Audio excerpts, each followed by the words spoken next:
10টি রাতের কসম আল্লাহ করলেন। এই 10টি রাতের কথা নবীজি সাল্লাল্লাহু আলাইহি সাল্লাম এই 10 রাতের কথা বলেছেন জিলহজে, এবং এই 10টা দিনের কথা বলেছেন জিলহজ। মুসলমান ভালো করে শুনি, এই 10টি রাতের এক একটা রাত হলো শবে কদরের সমান। এই 10 রাত কেমন এত দামি? এই 10টি রাত এই জন্য দামি, এই 10টি রাতের প্রতিটা রাত শবে কদরের মর্যাদার কাছাকাছি। কিসের মর্যাদার কাছাকাছি? এই 10 রাতে কেউ যদি আমল করে 800 বছর আমল করার থেকে উত্তম সওয়াব হবে। 800 বছর 800 বছর আমল করার থেকে উত্তম। বলে এটা কিভাবে? যদি এক রাত শবে কদর সম পরিমাণ হয়, তাহলে একটা শবে কদর যদি কেউ পায় 84 বছর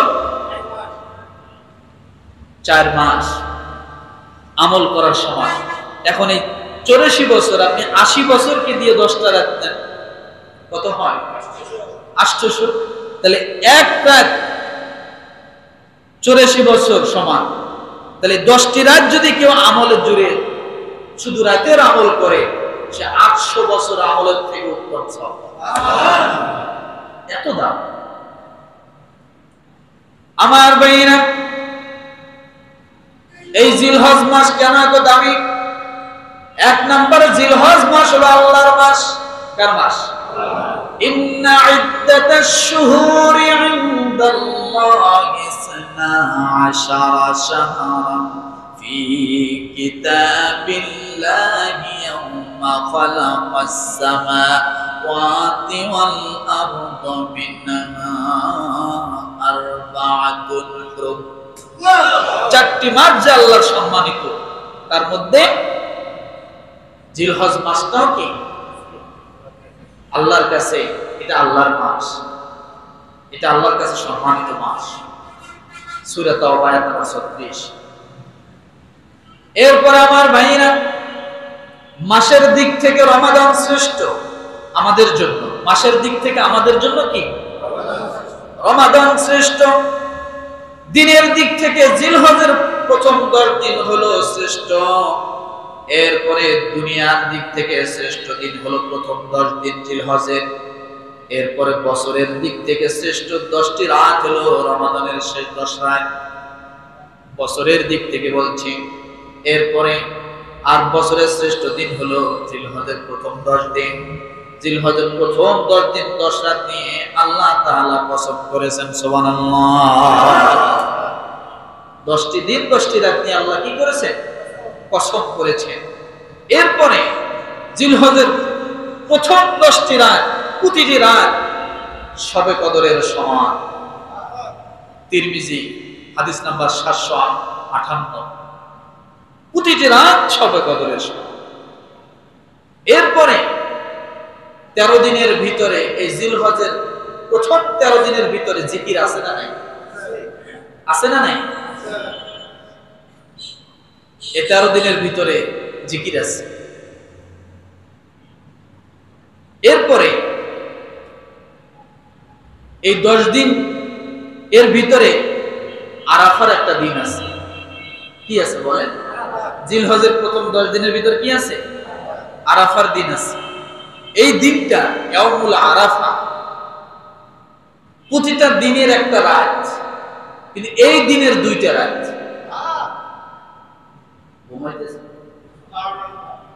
সুবহানাল্লাহ। কালকে ভাবি সবাই একবারে কই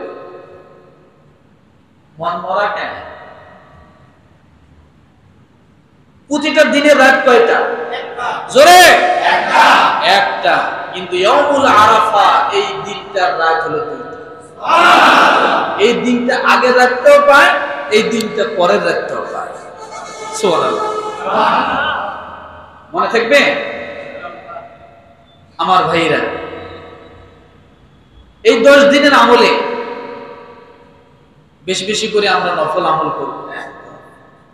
দিনের বেলা রোজা রাখার চেষ্টা করব, রাতের বেলা একটু দাঁড়িয়ে নফল নামাজ, একটু কোরআন তেলাওয়াত, একটু জিকির আজকার অন্যান্য দিনের তুলনায় একটু বেশি করব, যাতে বোঝা যায় যে এটা জিলহজের 10টি রাত পার হচ্ছে আর জিলহজের 10টি দিন কি হচ্ছে, পার হচ্ছে। এরপরে যারা কোরবানি দিবে তাদের একটা আমল আছে যে জিলহজের 4টার পরে যারা কোরবানি দিবে তারা যেন নখ চুল এগুলো যেন কি করে, না কাটে। এটা মুস্তাহাব আমল, এটা করলে সওয়াব, না করলে গুনাহ হবে এমনটা না। আবার তুই মারামারি করে না যে তুই এটা করছ, করলে ভালো, না করলে কোনো কি হবে না, গুনাহ হবে। রাসূল সাল্লাল্লাহু আলাইহি ওয়াসাল্লামের একটা হাদিসের ভিতরে পাওয়া যায় যে এক সাহাবী কুরবানি দিতে পারে না। রাসূলকে এসে বলছেন, ইয়া রাসূলুল্লাহ, আমার তো কুরবানি দেওয়ার সামর্থ্য নাই।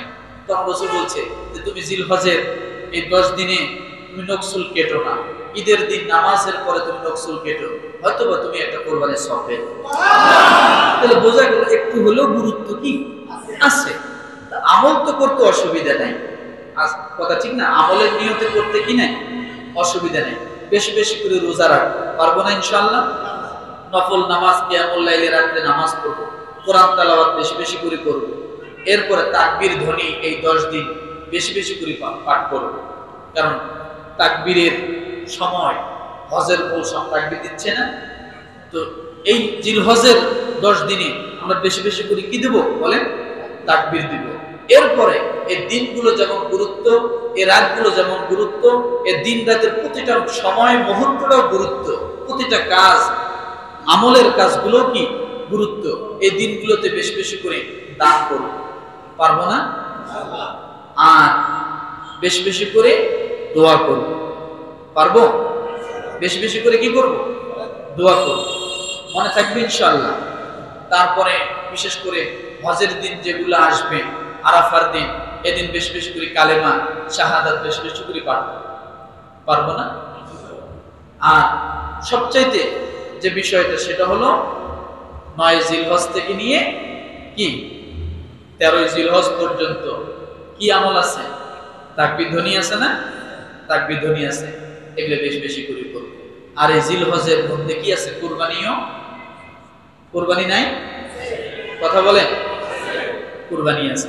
তাহলে কি কুরবানি করবেন না? কুরবানি করা লাগবে। আমল যাই করি আর না করে, জীবনে মসজিদে ঢুকি আর না ঢুকি, গরু একটা বড় কিনতেই হবে।